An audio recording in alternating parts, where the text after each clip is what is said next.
Singkat saja, pimpinan, pada hari ini kami ingin menyampaikan sedikit situasi perjalanan proyek Rempang sejak 2 tahun terakhir yang kami sampaikan melalui presentasi. Kemudian yang kedua, ada 6 poin utama yang perlu disampaikan langsung oleh warga beserta tuntutan yang akan disampaikan oleh Aliansi Masyarakat Adat Rempang. Yang pertama soal perjalanan proyek di Rempang, mungkin di slide yang satu, Pak.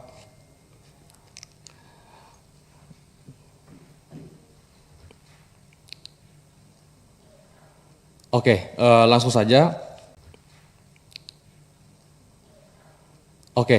Langsung saja.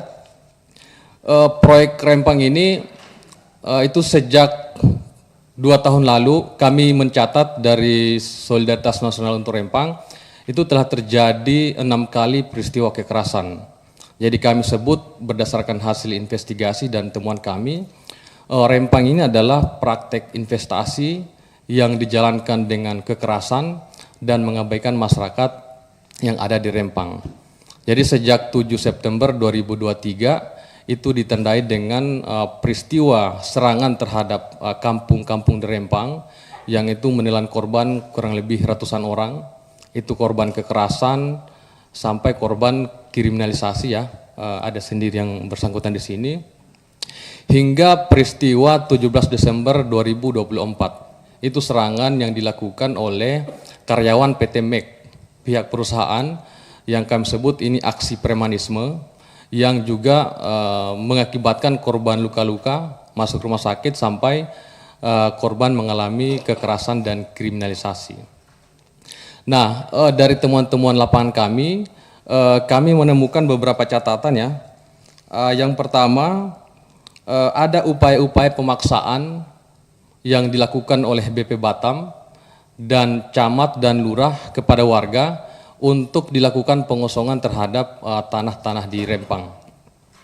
Yang kedua, konsultasi-konsultasi publik yang kerap disampaikan oleh BP Batam itu justru dilakukan dengan cara-cara intimidasi, pemaksaan, dan itu kami temukan dilakukan malah setelah AMDAL keluar, yang harusnya berdasarkan prinsip sebelum AMDAL, tapi faktanya AMDAL keluar baru dilakukan konsultasi.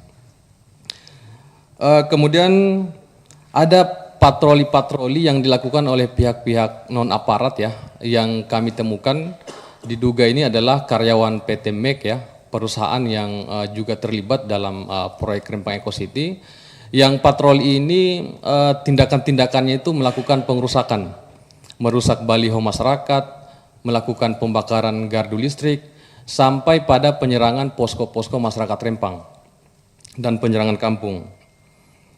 Nah, sebaliknya atas peristiwa kekerasan tersebut, masyarakat telah berkali-kali melaporkan kepada pihak yang berwajib, kepolisian dalam hal ini, tapi tidak pernah direspon, jarang direspon oleh pihak kepolisian atau tidak pernah diproses. Nah, sementara peristiwa terakhir yang 17 Desember 2024, yang pelakunya itu kurang lebih 30 orang, karyawan PT MEK, tapi yang diproses hanya 1 orang. Sementara korban dari pihak warga ada kurang lebih 5 sampai puluhan orang. Nah, itu yang kami sayangkan.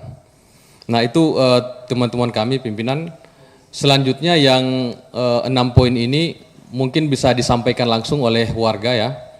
Pertama, soal data-data yang disampaikan oleh BP Batam, itu yang secara faktual itu sangat keliru, malah berbanding terbalik. Terutama soal data bahwa 80% masyarakat sudah terima relokasi. Nah, berdasarkan testimoni masyarakat nanti justru itu berbanding terbalik. Yang kedua, BP Batam yang kerap memfasilitasi PT MEK ya untuk melakukan intimidasi terhadap masyarakat.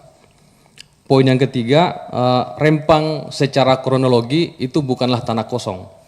Keberadaan masyarakat adat dan tanah ulayatnya itu jauh malah sebelum Indonesia merdeka. Yang kelima, transmigrasi lokal yang saat ini gencar dilakukan oleh Pak Menteri, justru itu adalah menurut warga itu adalah solusi palsu karena transmigrasi lokal tidak menjawab persoalan yang ada. Dan yang terakhir mengenai legalitas di Rempang. Rempang ditetapkan sebagai proyek strategis nasional berdasarkan Permenko nomor 7 2023, tapi berdasarkan Perpres 12 tahun 2025 yang terakhir, Rempang sudah tidak lagi masuk dalam daftar PSN dari 70 daftar PSN. Kami ingin meminta kepastian agar Rempang betul-betul dikeluarkan dari daftar PSN. Karena PSN ini yang sangat mengkhawatirkan bagi masyarakat yang selama ini sangat gampang memobilisasi aparat untuk melakukan kekerasan.